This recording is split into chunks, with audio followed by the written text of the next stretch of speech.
Assalamualaikum warahmatullahi wabarakatuh. Alhamdulillahilladzi ja'ala at-taqwa kharijan wa libas wa amarna an natajawwada biha liyawmil ibas. Asyhadu an la ilaha illallah wahdahu la syarika lahu rabbun nas. Asyhadu anna sayyidana Muhammadan abduhu wa rasuluh al-mawsuuf bi akmali sifatil aswash. Allahumma shalli ala sayyidina wa nabiyyina wa maulana Muhammadin mazamatul hayatu bil anfas wa ala alihi wa sahbihi wa sallim tasliman katsira amma ba'du. Allah Ta'ala fi kitabil karim. A'udzu billahi minasyaitonir rajim. Bismillahirrahmanirrahim. Syahrul Ramadan alladzi unzila fil Qur'an hudan linnas wa bayyinatin minal huda wal furqan.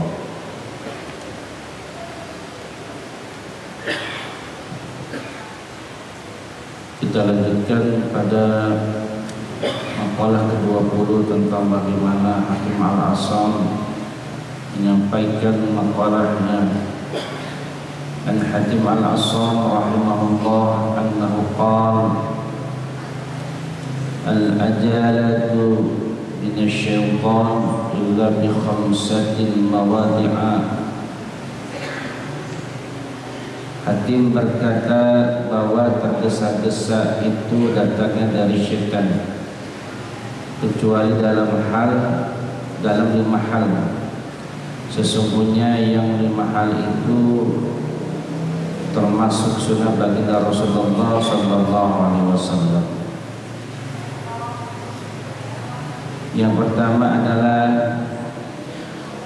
it'am dhaifi idza nazalla, memberi jamuan pada tamu apabila telah masuk rumah. Jadi yang harus disegerakan adalah kita tatkala ada tamu ke rumah kita datang, maka segeralah memberi jamuan sesuai dengan apa yang kita punya. Itu sunnah baginda Rasulullah sallallahu alaihi wasallam. Kemudian yang kedua, wa tajhijul mait ijamatan, mengurus mayat apabila dia sudah mati. Jadi bersegera untuk mengurus mayatnya, kemudian menguburkannya. Itu juga adalah sebuah sunnah baginda Rasulullah sallallahu alaihi wasallam. Ya. Tetapi ada pendapat kalau dia adalah orang-orang yang soleh, ya, para ulama misalnya, maka ditunggu dulu bagi jamaah yang ingin menyolatinya. Ya, biasanya kan tidak satu gelombang saja. Ada yang dari jauh ditunggu untuk bisa menyolati. Itu untuk orang-orang yang punya kebaikan-kebaikan dan semasa hidupnya memberikan banyak manfaat bagi umat. Kemudian yang ketiga, wa tadwijul binti idza balagat, membayar hutang apabila telah datang, kewajiban untuk membayarnya. Ini yang terkadang orang berat. Tatkala dia kesulitan, dia meminjam uang kepada saudaranya atau siapapun, tetapi tatkala Allah berikan rezeki, dia berat untuk membayarnya. Padahal sunnahnya segera untuk membayar kewajibannya, yaitu hutang-hutang.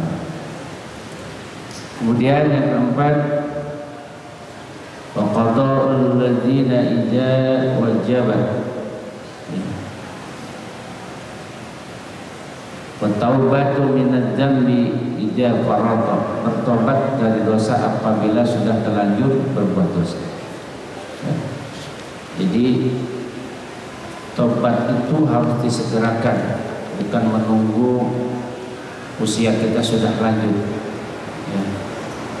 Segera harus kita bertobat kepada Allah. Bahkan para ulama itu mengajarkan harus setiap saat. Ya, ada para ulama dulu mengajarkan tiap malam dia istighfar untuk lisannya, untuk bibirnya.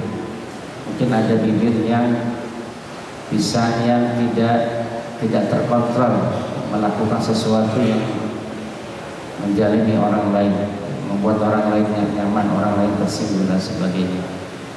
Ya.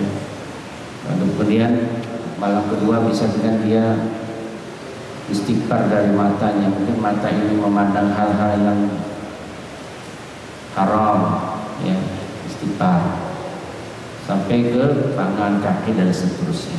Itu kalau orang-orang sufi seperti itu, ya, dia lakukan itu.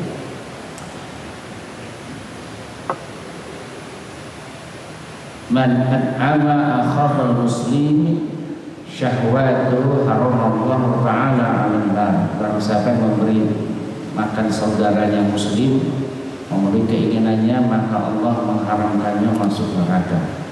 Ya, yang tadi yang pertama, tatkala seseorang bertamu ke rumah kita atau siapapun, ya, maka jamulah dengan jamuan yang baik, yang semampu kita. Tapi paling yang terbaik yang harus kita berikan kepada tamu. Kemudian hadis dari Anas At-Tabrani, Imam Hakim Al-Hakim juga jadi memberikan sebuah tuntunan bagi kita. Man at'ama akhahu minal khubzi hatta yushbi'ahu wa syaqahu minal ma'i hatta yurwihahu ba'uda minan nar sab'a khanadiqa kullu khandaqi masyirah sab'imi ati ami. Ya. Barang siapa yang memberi makan roti kepada saudaranya sehingga dapat mengenyangkannya dan memberinya minuman sehingga dapat menyegarkannya, maka ia jauh daripada 7 khandak, ya, 7 parit yang setiap khandak itu perjalanan berjarak 700 tahun. Ya, itu hanya kita memberikan roti dan minum kepada tamu kita, kepada saudara kita. Ya. Kemudian inna awwala ma yujaral mu'min ba'da mautihi ayyukfar li jami'i min tabi'a jannajata. Sesungguhnya balasan pertama kali bagi orang mukmin yang sudah mati adalah diampuni dosanya. Nah, sehingga semua orang yang mengantarkan jenazahnya itu berkurang. Ya, jadi memperlakukan jenazah segera mungkin, ya, segera mungkin. Kemudian apabila seorang calon ahli surga wafat, maka Allah yang mulia, Allah yang maha agung merasa malu untuk menyiksanya serta orang-orang yang menyalahkannya. Ya, jadi kalau orang soleh, ya, orang yang memberikan banyak manfaat untuk orang lain, maka Allah malu menyiksa. Ya. Kemudian barang siapa, ya, ini yang harus disegerakan juga, barang siapa yang mengawinkan anak wanitanya, maka Allah akan memberikan mahkota kerajaan kepadanya. Menjawaja binta taujahullahu yaumal qiyamah tajamuluk. Jadi kalau punya anak perempuan yang sudah dewasa, yang sudah cukup umur, calonnya sudah ada, kemudian juga ya calon laki-lakinya adalah orang yang soleh, orang yang baik, maka segeralah untuk segera dinikahkan. Ya. Maksudnya seorang bapak yang dapat membimbing anaknya baik perempuan atau laki-laki, kemudian menikahkan anak-anaknya dalam keadaan murni, ya, tidak kena insiden, ya. Jadi ta'arufnya itu ta'arufnya benar-benar syariah, ya. Jadi tidak ada kecelakaan di situ, ya. Baik laki-laki maupun wanita tidak pernah melakukan hubungan yang dilarang Allah, maka dia akan mendapatkan anugerah berupa mahkota kerajaan sebagai penghormatan atas jasa. Ini tugas orang tua, ya, untuk menjaga anak laki-laki maupun perempuan, ya, sehingga pada saat menikahkan, ya, anak-anak itu adalah masih dalam keadaan suci, ya, maka Allah akan memberikan mahkota kerajaan sebagai penghormatan atas jasa kedua orang tua. Kemudian yang terakhir, kita sudah memasuki di insyaallah sebelum Ramadan, ya, yang terakhir, etap yang terakhir, yang ketiga. Mudah-mudahan nanti kita bisa menghidupkan daripada malam-malam Lailatul Qadar sebelum malam terakhir, ya, untuk bisa menghidupkan di bulan Ramadan ini. Ya, berkaitan juga dengan kemarin nuzul Quran sudah kita lewati dan kita tinggal menghadapi malam Lailatul Qadar. Ada pertanyaan, sebenarnya turunnya Al-Quran itu 17 Ramadan atau malam Lailatul Qadar? Ya, menurut para ulama, turunnya Al-Quran itu dari Lauhul Mahfuz ke Baitul Izzaz, ke langit dunia itu, ya, itu terjadi pada malam Lailatul Qadar. Imam At-Tabari mengatakan 24 Ramadan. Ya, jadi dari Lauhul Mahfuz totalitas yang 114 surat itu diturunkan pada malam Lailatul Qadar. Kemudian dari langit dunia Baitul Izzaz itu diturunkan kepada Bani Rasul secara berangsur-angsur, yaitu pada tanggal 17 Ramadan. Surat yang pertama turun adalah Iqra bismi rabbikal ladzi khalaq, khalaqal insana. Itu terjadi pada 17 Ramadan. Jadi kita harus paham tentang turunnya Al-Quran secara totalitas, ya, 140 surat itu dari Lauhul Mahfuz ke Baitul Izzaz itu di langit dunia itu adalah di malam-malam Ramadan.